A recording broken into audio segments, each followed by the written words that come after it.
our brain is such an important part of our body, right? We want to fuel our brain for its optimal performance, for it to be able to think clearly and to focus and to be able to regulate hormones and help us to regulate our emotions. And so we want to make sure that we're fueling our brain. I'm Caitlin, a former professional ballerina turned dance educator and career mentor, and this is the Brainy Ballerina podcast. I am here for the aspiring professional ballerina who wants to learn what it really takes to build a smart and sustainable career in the dance industry. I'm peeling back the curtain of the professional dance world with open and honest conversations about the realities of becoming a professional dancer. Come along to gain the knowledge and inspiration you need to succeed in a dance career on your terms. Hello and welcome to the Brainy Ballerina podcast. I'm your host, Caitlin Sloan, and I am joined today by Lisa Rivera. Lisa is a registered sports dietitian with a unique background, holding degrees in both dance and nutrition. She currently works with collegiate dancers and athletes as a full-time sports dietitian at Brigham Young University. In our conversation today, we're going to really dive into the mind-body connection, how nutrition impacts focus and emotional well-being, and talk all about gut health, stress management, and improving our relationship with food. Lisa, I'm so thrilled to chat with you today. Before we get into all the nitty-gritty, I would really love to hear what inspired your path to merge your passions for both dance and nutrition together. Yes. Well, first of all, thank you so much for having me on today's podcast. I am just so excited for this discussion. For as long as I can remember, I have loved dancing. I really was born a dancer. And with that, and growing up dancing and taking classes and being a part of the dance world, I also began to struggle with body image and struggle with food. And this began probably around age 11 or 12. The struggle with food and with body. And that continued through my teen years. I then went on to study dance in college. And it was there in college where I began to have this transformation and began to heal my relationship with food and learning that, I have to eat to be able to perform, and which was really beneficial, but I still struggled. And in my junior year of college, I found myself just fatigued. I was exhausted. My muscles were not recovering. I was just like, something is wrong and I don't know what it is. And I was spending all of this time in technique classes and rehearsals and cross training and, trying to do all of these things. And I just wasn't seeing the results in my performance. I wasn't seeing the results in my body. And I just was, the best way to explain it is I was just exhausted. So I approached one of my professors, and I now tell my dancers, it's best not to approach one of your dance professors about nutrition. But at that time, this is the early 2000s, sports nutrition hadn't even been born yet, right? It wasn't even a field of study. And so thankfully, I approached a professor that had a really healthy relationship with food and really understood that food was fuel for dancing. And so he was like, you know what, let's take a look at what you're eating. And so I shared with him what I was eating, and I felt that I was eating a healthy diet. Like I said, I had begun to heal that relationship with food and I was eating regular meals. So when he said to me, Lisa, you are not eating enough, I was like, what? I am. Like, look what I'm eating. I've got a lot of fruits and vegetables and salads. But he said, you're not eating enough. And he proposed that we do a little experiment. So he recommended that I go on campus somewhere and get this little body fat testing, right? A little skin fold test. And then for 2 or 3 weeks, he said I should double what I was eating. And because I was a calorie counter and I knew, exactly what was going in my body, which I do not recommend calorie counting at all for my dancers and athletes. But at that time, I knew exactly what I was putting in my body. So I proceeded to double what I was eating. And I didn't really understand if I needed carbohydrates or fats or proteins or things like that. But I just knew I needed to eat more food. And so I started creating these really energy dense snack mixes, and I would use grape nuts. I don't know why grape nuts. I didn't even like grape nuts, but I knew that they were really high in calories, and I knew that they also had a lot of nutrients and like good nutrients. So I would make these snack mixes out of grape nuts. And so I did this for the next 3 weeks. And then I went back on campus and did the body fat skin fold testing. And I had lost 3% body fat in 3 weeks. Wow. And it was because I was fueling my body. I suddenly was giving my body the energy that it needed to do what I was asking it to do. And it no longer felt like it needed to store excess energy because it wasn't being starved anymore. And now it said, okay, I can burn the fuel you're giving me. I can burn a little excess fuel and I can build the muscle that you're asking me to build. And that was transformational for me.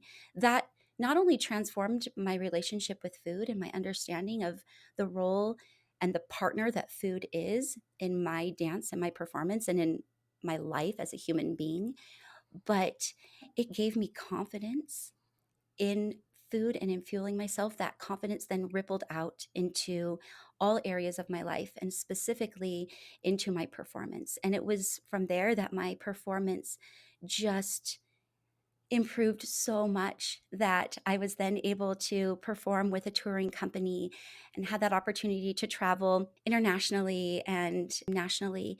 And I attribute it 100% to the confidence that I gained through gaining confidence in the way that I was fueling my body. And that was transformational. So, fast forward many years, I taught dance for almost 2 decades. I'm also a mother of 4 children. And so, when my youngest child was going to be going to kindergarten, I just started reflecting on what I wanted to spend my time doing. I was no longer going to have any children at home, and I knew that I wanted to go back to school and get more education. And so, as I just started thinking about, what do I want to do? What am I passionate about? I knew that I wanted to help dancers know how to fuel their bodies because it changed my life. It changed my relationship with food. And we know that a poor relationship with food and body directly impacts how we show up in life and how we interact with the world and the people that we love. And I wanted dancers to have that knowledge and that confidence. And so I went back to school and I did 2 different master's degrees, one in nutrition and human performance with an emphasis in sports nutrition, and then the other one in applied nutrition and dietetics, so that I could become a registered dietitian, because that really is a key for me to be able to work in an environment with elite dancers and collegiate dancers and athletes. And so I just feel so grateful for this path that I've been on and for the place that I'm at now to be able to work with these young adults, these young dancers, these just amazing individuals to be able to help them. Amazing. Today, we're really focusing our conversation on the mind body connection. So, I'm curious if you can explain how nutrition influences not just our physical performance, but also our mental health, our focus, and our emotional well being. Yeah,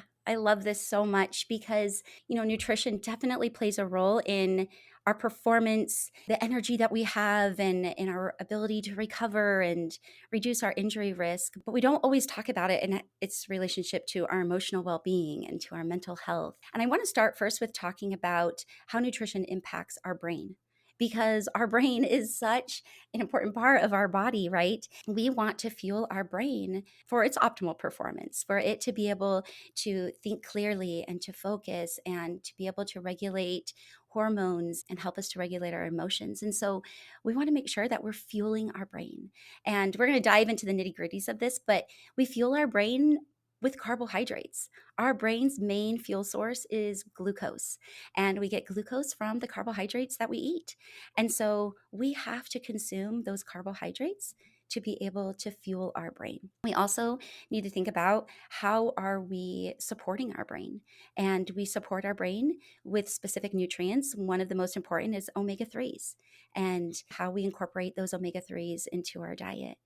And then how do we protect our brain? It's such a high functioning organ, so we want to protect it. And we do that through consuming antioxidant rich foods, polyphenol foods, which we'll dive deeper into as well. We really just want to make sure that we're fueling it, protecting it, and supporting it.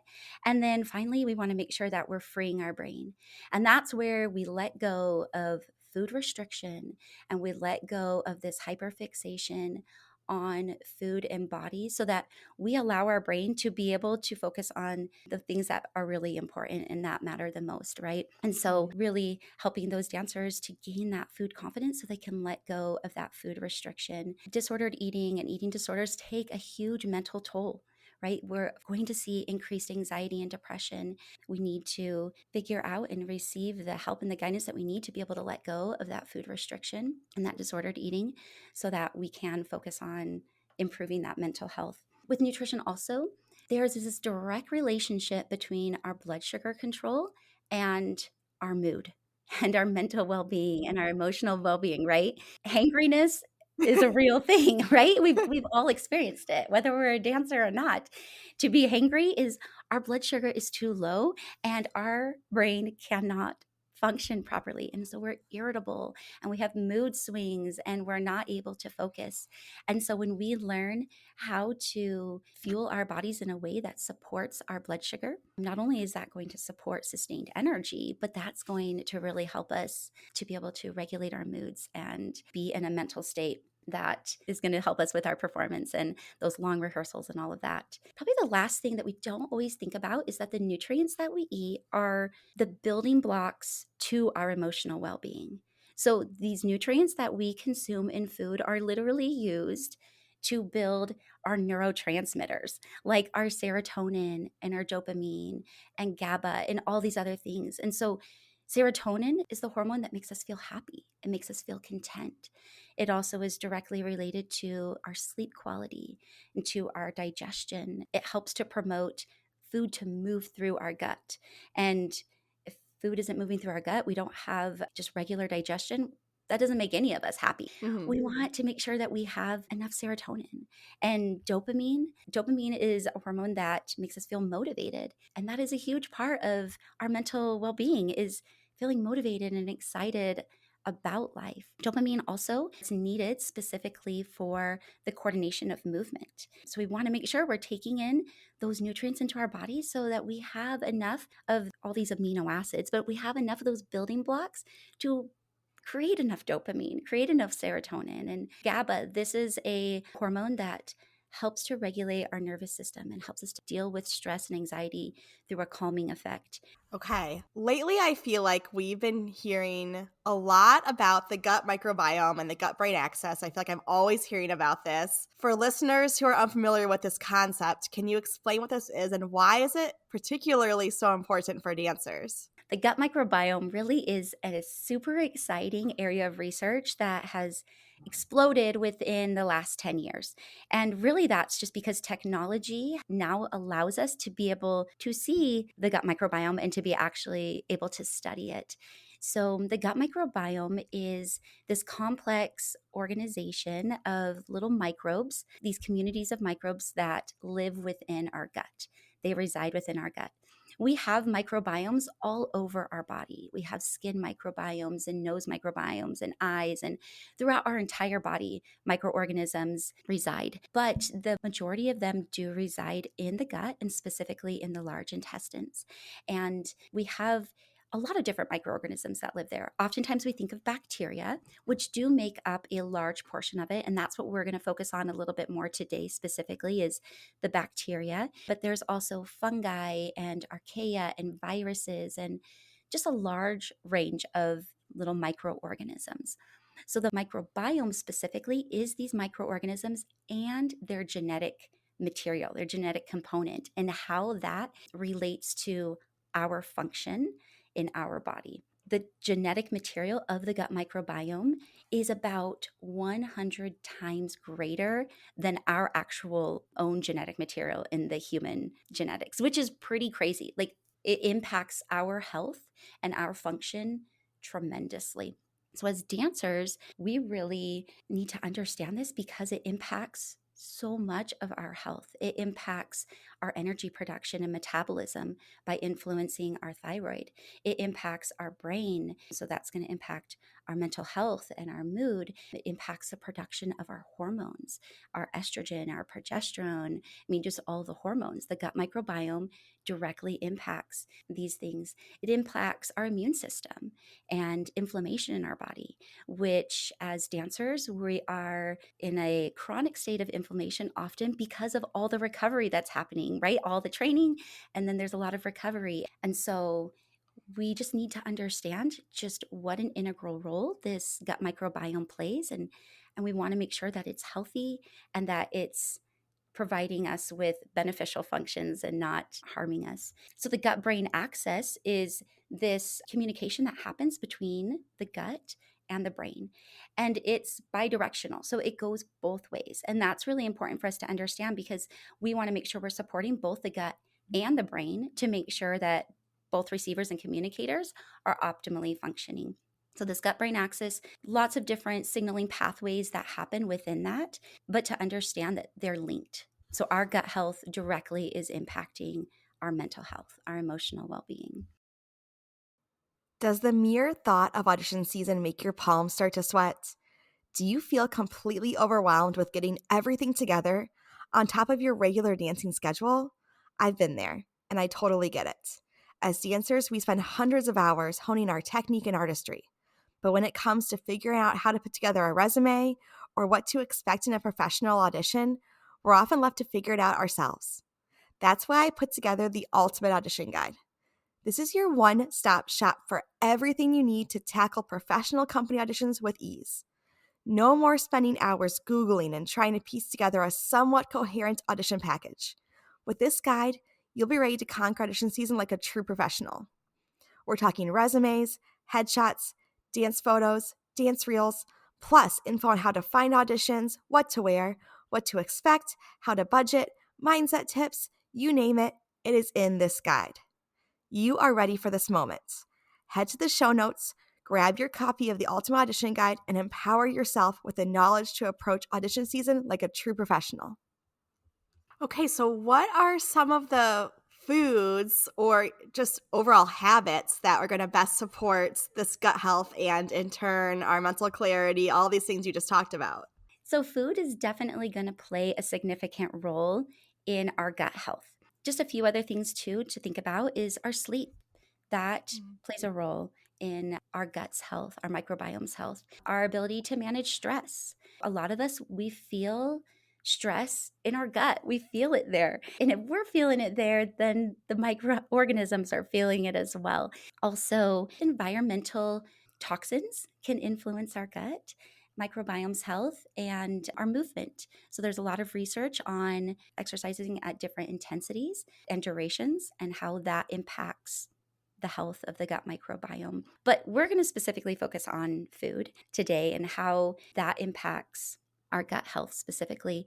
I'd like to just take a moment to explain what gut health is, because oftentimes we might think of it as just like digestion, which digestion is a part of it, because if our gut microbiome isn't thriving in the way that we want it to, we will feel more bloated. We may not have regular bowel movements. We could have stomach cramping and things like that. So it does play a role in it, but it's so much more than that. So with gut health, we're actually referring to the integrity of the gut lining, of the actual large intestine tube, right?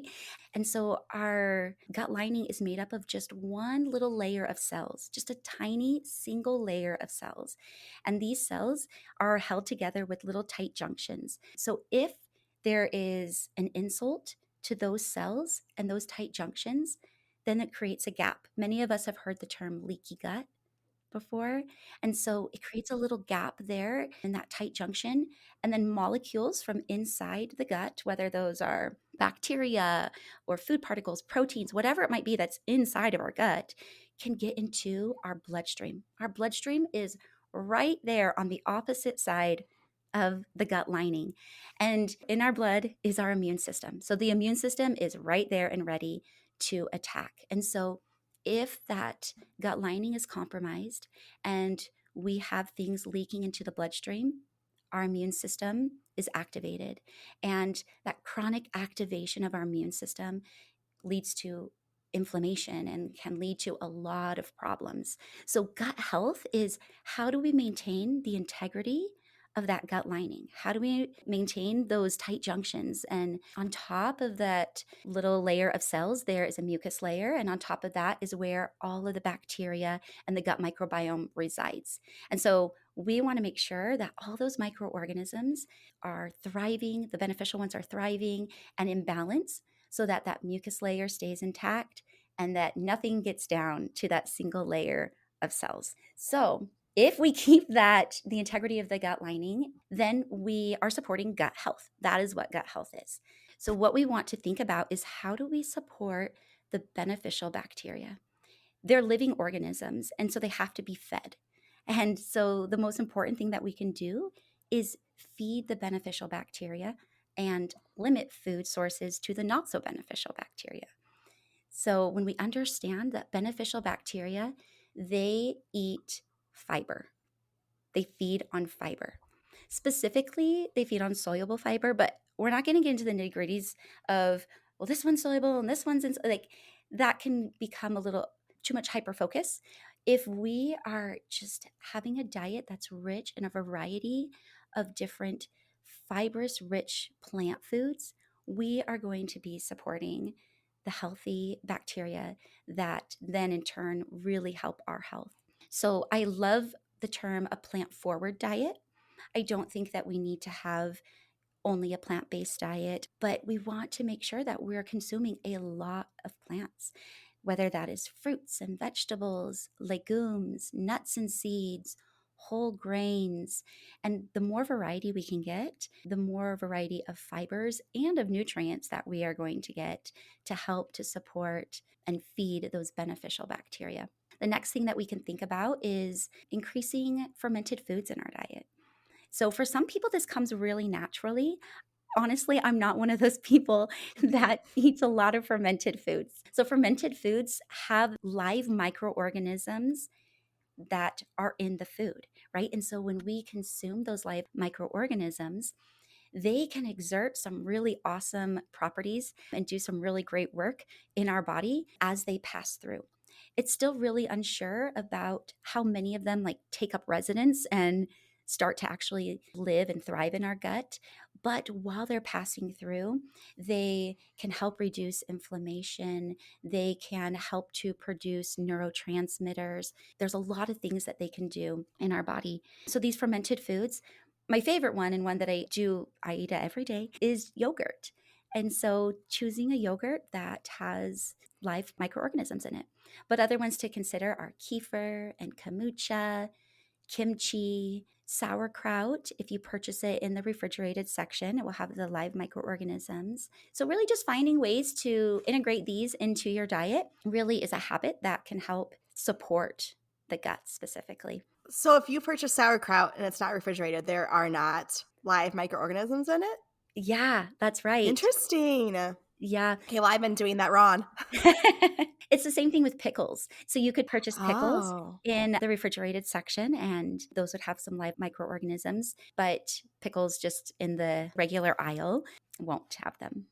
interesting. Okay, my other question is I'm lactose intolerant, so I used to eat a lot of yogurt and now I don't eat it. But if I have like a dairy free version of yogurt, is that still giving me the benefits or does it have to be your standard yogurt? Yeah, that's such a great question. So look at the label of all of the different yogurts to identify if there are live microorganisms. And that can just vary product to product and really just depends on what that company is choosing to do because some yogurts won't have live microorganisms in them as well. What will the label say? It'll say typically live probiotics. It will actually list typically which ones like lactobacillus and, really long words. So it'll usually have those listed. Okay. So we talked about like how we support that gut health, but I'd love to just talk about some food specifics for the brain as well.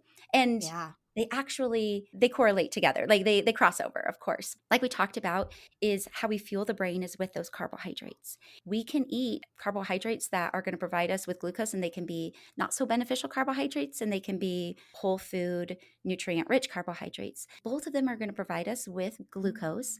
But when we really have this plant forward and looking for those whole food carbohydrates, that's not only going to support the gut, but it will support the brain as well, being just really efficient fuel that doesn't increase inflammation, which our brain can become inflamed. It's called neural inflammation. And so just being a little more selective and looking at what type of carbohydrates am I fueling my brain with, my gut with, my body with, right?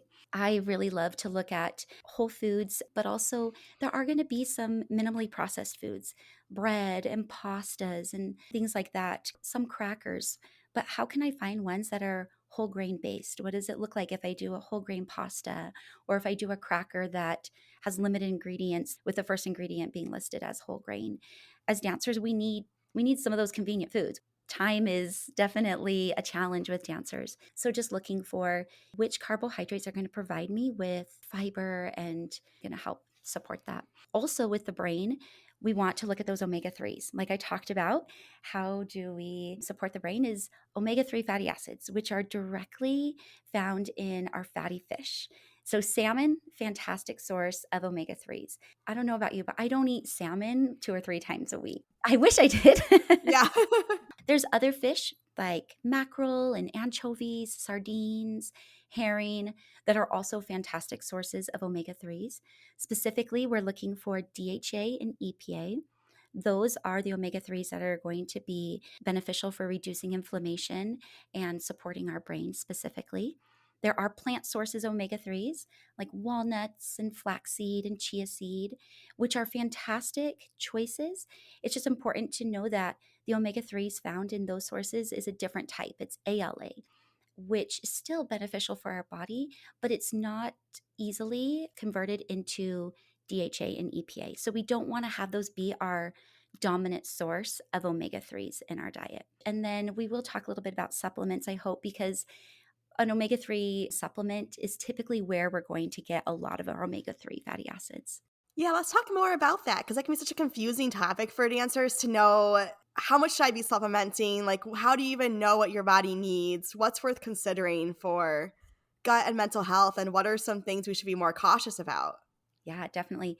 Well, let's start specifically with omega 3s. There's so much research on the safety and on the benefits of omega 3s. And the reason is because it's a food nutrient that we should be eating a lot of. It's not just an added extra thing, right? So, my number one supplement that I recommend all dancers is to take an omega 3 fatty acid supplement daily and just incorporate that into life. We're specifically looking at one that when we flip it around and we look at the DHA and the EPA is predominantly made up of DHA and EPA.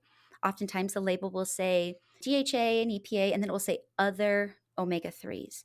And if it's an inexpensive supplement, that other omega 3s will be a really big number and the DHA and the EPA will be really small numbers. But we want that to be flip flopped. So, minimal, we're looking for our EPA and DHA to be a minimum of 1,000 milligrams, but you can climb upward from that. It's one of those nutrients that more is better. The research really shows up to a significant amount. And so, personally, I recommend 2,000 milligrams of EPA and DHA for all of my dancers and athletes to help to support gut health, brain health, reduce inflammation in the body, and it's really going to be supportive of recovery processes. 2000 total or 2000 of each? 2,000 total. Okay. 2,000 total. Yeah. And different supplements will have the ratio different. Very rarely are you going to find one that's 1,000 and 1,000 or 500 Mhm. and 500. So it's okay if the ratio is not specific, not equal, Okay. not a one-to-one ratio. Mhm. Other supplements for us to consider is looking at what things specifically impact our nervous system. And one of those to consider is magnesium. So, magnesium can have a real calming effect to the body. It's used in a lot of different reactions in the body as dancers, we have a need for a lot of magnesium, and we don't always consume foods that are really rich in magnesium. So I do think that it can be advantageous to take a magnesium supplement. Foods that are rich in magnesium can include nuts and seeds.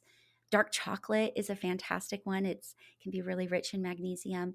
Consuming a variety of vegetables and plants is going to help as well. But I do recommend a supplement, especially if I have a dancer that is struggling with anxiety and struggling with the ability to just calm down and relax and sleep. If there's a struggle with sleep, I recommend magnesium. With magnesium, there's a variety of different forms. And so if you go to the aisle and you look and you're like, which form do I get? It can be really overwhelming. The different forms, some of them are not really that helpful. They're not really bioavailable. Other forms, maybe they actually can cause diarrhea. And so I keep it simple and recommend one form, and that's magnesium glycinate. Has been shown to be the form that helps the most with rest and relaxation, enhancing sleep. And so that's the form that I would recommend specifically if I have a dancer that is struggling with anxiety, for sure. Okay. We probably, if we're talking about supplements, we should probably talk about probiotics since that's a big one that people ask about. So I'd love to just talk a little bit about that. Do you have any experience with probiotics? I mean, I guess I always thought if I'm eating my yogurt, like we said before, all those fermented foods, I was like, I'm getting my probiotics that way, but I don't know that I've taken them as a supplement form. Yeah, I actually love that response. So, with probiotics, the research is just really back and forth. And so, there's Okay. really no verdict on it. I do have a lot of dancers that tell me, I take this probiotic. I feel really good when I take it. My digestion just seems to just be a lot better. And then I have other people that say, I took this probiotic and it really messed things up. And so it's one of those things that can be really hard to understand. I just don't think we have enough clarity, but also it's so complex because there's trillions of different microorganisms. And so, how do we know that if we supplement with this specific complex of microorganisms, that that's what our gut needs? And there are tests that you can do that can analyze your gut microbiome, and you can get this breakdown of where you're following in the different families of microorganisms, and that can then maybe inform some more specific supplementation. If we're really low in the lactobacillus families, like maybe we supplement with some of those. But a lot of us aren't going out and getting those tests done. They're expensive, time consuming. You have to find, the right expert to be able to help guide you. And so I don't think that that's a path that we need to take. I think that if somebody wants to explore with a probiotic, that they could look at finding one that is from a reputable brand, and third party testing is a really key to choosing a supplement. And then they could do trial and error if they wanted to. Let me take this for a little bit and see if I notice anything. If I don't notice any benefits, it may be providing some, but it may not. Like they just might be passing straight through you and not really doing Mm. anything. And it sounds like more of like a waste of money. If you notice some specific benefits, reduction in bloating or more regular bowel movements, then maybe that's something to continue to explore. And if you are having some symptoms that are, adverse symptoms, I would recommend stopping it right away, actually, because our gut microbiome is very sensitive and we don't need to disrupt it. Probiotics are not a necessary thing. I really do promote a fermented food approach. If we are wanting to take a probiotic, let me first start to integrate some fermented foods into the diet. Are there supplement brands that you recommend? You said look for a reputable brand. Are there some of those that we should be aware of or some Yeah, that we should avoid? yeah, that is such a great question. So, I think one of the first things that we can do is actually look for third party testing on our supplements. And this is just for supplements across the board. The supplement industry isn't regulated as tightly as the food and drug industry. And so, first, understanding that can help us to know we need to be a little bit more intentional with understanding what we're putting into our body, right? And so, third party testing is giving us a little bit more assurance that what is on the label is actually in the supplement, and what is in the supplement is actually on the label. We can know if a brand is third party tested by a few things. Number one, oftentimes they'll have a stamp of approval actually on the supplement. That's the number one thing that I look for specifically. If I'm buying a supplement for myself or recommending somebody to go buy one, it's just looking for that stamp. That gives me assurance because I tend to be one of those people that just starts to worry, like, I don't know for sure, but you know what? I'm going to trust that this third Mhm. party, did their proper testing. Sometimes though, supplements won't have that listed on their label. And this is where I, as a dietitian, I start to look on their website, do a little research. I call companies, I email companies and ask specific questions. I just ask them, like, are you third party tested? If so, tell me about what company you use. And they come forth with the information. They want people to know that they're third party tested. The reason why there's not always a stamp is those stamps, they're kind of like a label on our clothing, right? So some labels on our clothing are more expensive than other labels, but that the clothing, the less expensive clothing may still have the same quality. It just doesn't have that expensive label on it. So if there's a supplement that you want to use, it doesn't have that stamp on it, look up on their website, see what information you can find, shoot them a little email on, their contact us, or give them a phone call. Okay, good to know. When it comes to dance ticketing solutions, I have tried them all, and honestly, none can hold a candle to DRT, the premier online ticketing provider for dance studios. Whether you're planning a recital, a summer camp, or the Nutcracker, DRT is the one I recommend over and over again. So, what sets them apart? DRT offers turnkey solutions and custom ticketing sites completely free. Plus, their dedicated customer service team works extended hours to support both you and the dance studio and your patrons. I have been lucky enough to experience their incredible customer service firsthand, and I am always blown away. No request is too crazy. They always find a way to make it happen so that you can sit back and focus on the dancing, knowing your customers are in great hands. Are you ready to get started? Tap the link in the show notes to learn more and be sure to mention that the Brainy Ballerina referred you. I'd like to talk a little bit more about some other foods that we can eat. This is what I get excited about is the food part, right? Because I want listeners to be able to walk away with some specific things that they're like, oh, I'm going to start incorporating that into my daily schedule, or finding confidence in those foods that they're already eating. Like they're like, oh, I'm already eating that. Yes, when I eat that, I am feeding my gut microbiome and I am supporting my brain. And just that confidence alone just up levels our mental health, right? And our sense of Mhm. well-being.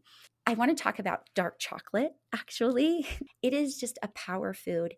It is so rich in something called polyphenols, and polyphenols are really potent antioxidants. And our brain just is producing energy like crazy. It's just metabolically a high functioning organ. And with all of that production of energy, there's a lot of waste products that just naturally happen. And that waste product, if it's not taken care of by antioxidants, it creates something called oxidative damage, basically just damage to cells and to tissues, which can lead to reduced brain function, to brain fog, to an inability to concentrate, just that lack of mental clarity. If we eat foods that are really high in these polyphenols, these great sources of antioxidants, we're really helping to support our brain so that it can clean up those waste products that could create damage. So dark chocolate is super rich in polyphenols, as well as just really colorful fruits and vegetables. The more of those rich colors that we get, we have to talk about eating the rainbow, but really it's because when we eat the rainbow, we're eating really good nutrients.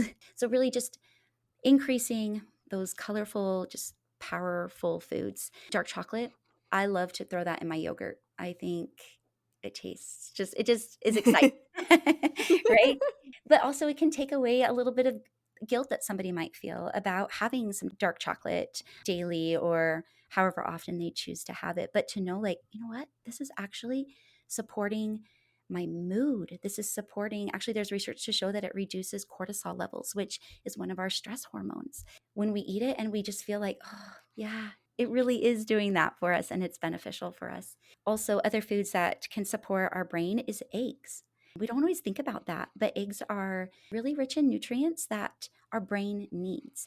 And specifically, eating the whole egg. I have a lot of my dancers that just eat the egg white, and we're missing out on some really really amazing nutrients that are found in the egg yolk. I encourage my dancers to incorporate those egg yolks into their diet and really take advantage of those nutrients that are going to help to support their brain and help provide them with some beneficial fats that are going to help with hormone production and so many other things in their bodies. But really, when we just start to look at food and get that variety and eat those whole foods, there's just nutrients spread throughout all of our whole foods that are going to help to support our brain and our gut. So many dancers, we face stress in our daily life. It's a stressful situation. You're in front of a lot of people. You're constantly being critiqued. You know, you're performing. There's a lot of performance anxiety. I feel like we've touched on this a bit, but are there any fueling strategies specifically that you would use to help dancers who do feel a lot of anxiety, a lot of stress?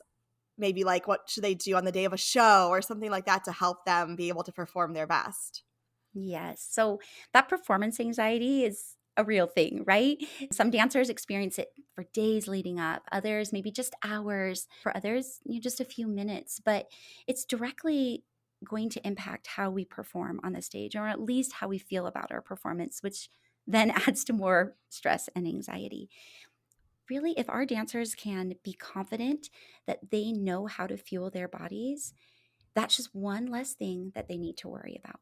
So, really establishing what I call a performance fueling strategy or plan can help to alleviate so much of that stress. I just love plans. I feel like with a plan, we can pivot, right? But without a plan, I Mm. just feel like a flying kite out there and a flying kite without like a string that creates a lot of anxiety within myself just in my daily life. And so having a clear plan that I know works, that I know I've tried, that I know will produce the right amount of energy, sustained energy, and clarity through a performance, that's just golden for a dancer. And so to establish that plan, that fueling strategy for the dancers, they need to have an understanding of when do I consume meals and snacks? What does that look like? So, timing, right? With timing of food, that is going to play a really important part of that sustained energy. Meals and snacks, meals we're going to try to consume about 2 to 4 hours before a performance. That's going to vary. Some dancers need it that 2 hours before, otherwise, they feel starving 1 hour into the performance.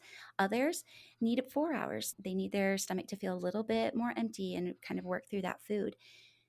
In order for a dancer to determine that, they have to practice this with technique classes. They have to trial and error this with rehearsals, right? To understand when do I need to consume a meal? Not just a snack, but actually a meal that consists of a good source of protein, adequate carbohydrates, a blend of different carbohydrates, and some color, some really good fat sources, right?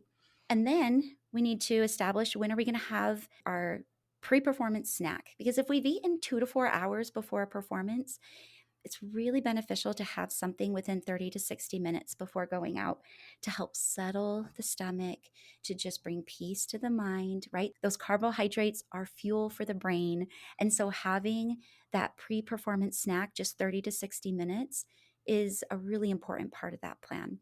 But you have to figure out what you can have. Right? For some people, it might be a liquid something. Other people, they do really well with a piece of fruit or it just varies. I have a hard time telling people this is what you should eat because Mhm. they have to figure it out for themselves. So that plan, it's bigger than that too. It's what do I eat the day before? When do I eat breakfast the morning of? And really, I always say that the day before really starts our performance plan. What am I eating the day before? How am I hydrating the day before? What am I eating the night before I go to bed? And then the next morning, when do I eat first? This is where education about nutrition really is important, right? We have to understand how to pair foods together, how to build a dancer's plate, what composition of macronutrients do I need to sustain my energy and to support my muscles and things. When dancers have that education and that knowledge, that in and of itself takes away so much of the stress and anxiety around the food. And then they can build that plan and feel confident in it. And that food confidence, again, leads to performance confidence. Mhm.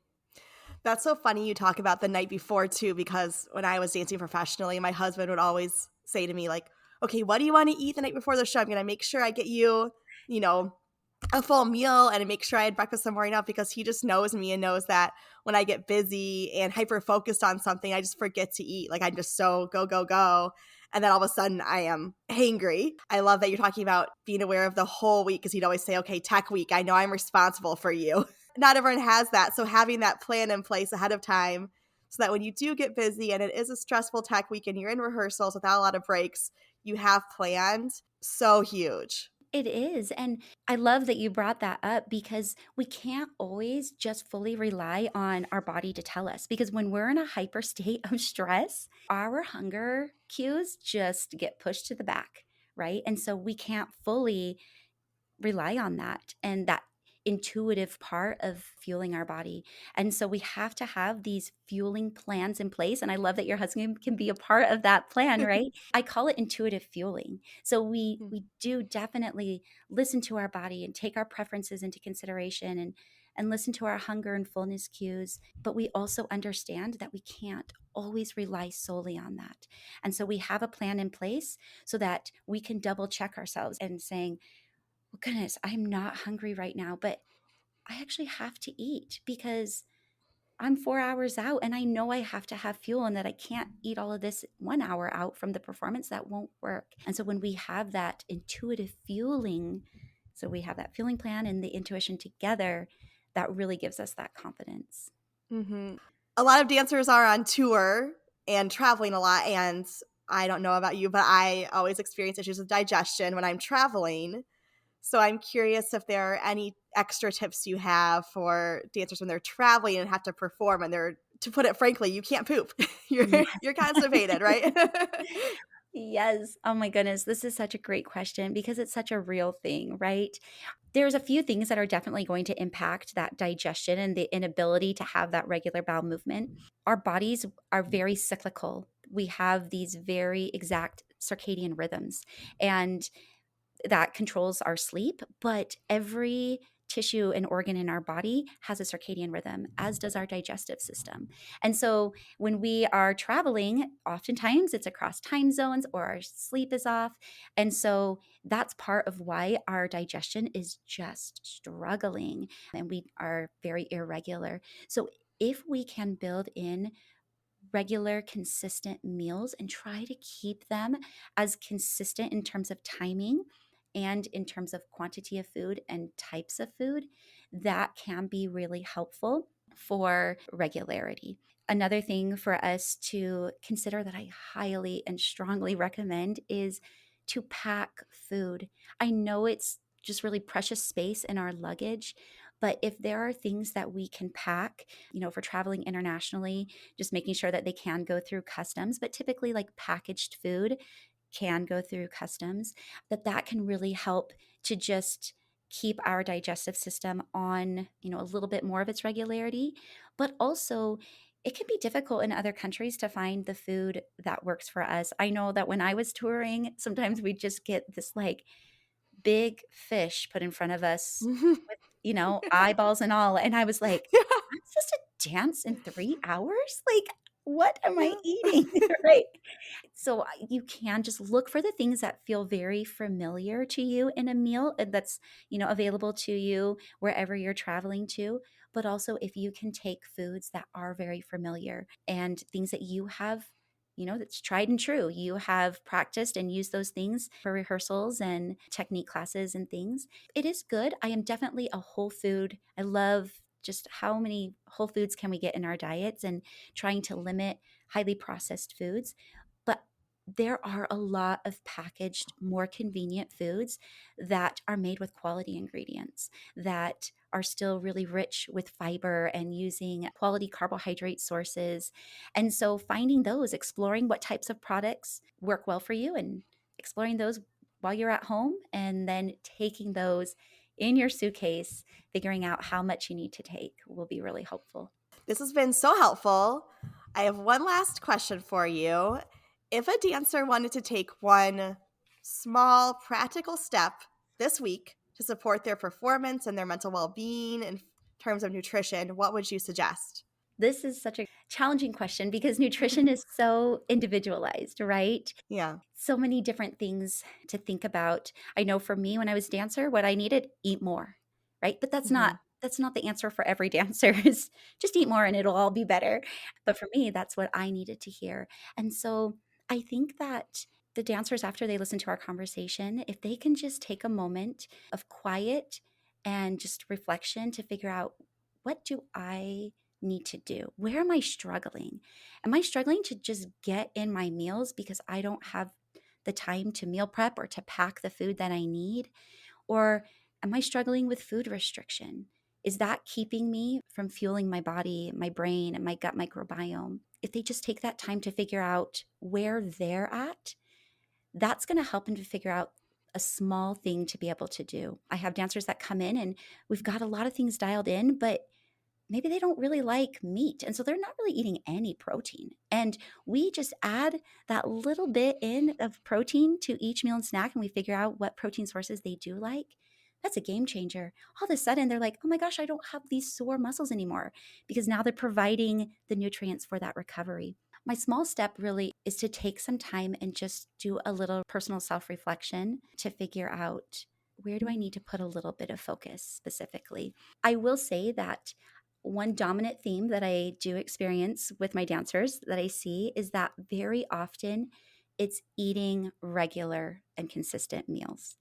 That with the logistical challenges of back to back rehearsals and long technique classes and cross training and all that, that very often they're not fitting in nutrients when their body needs it. There's this long day that's happening, and it's just, I had an apple, I had a little bit of this, I had a little bit of this, and now it's 4 o'clock, and I go home, and now I eat the bulk of my nutrition from 4 o'clock till 9 o'clock at night. And that's not really supportive because your body needed all of the energy and nutrition in the first part of the day.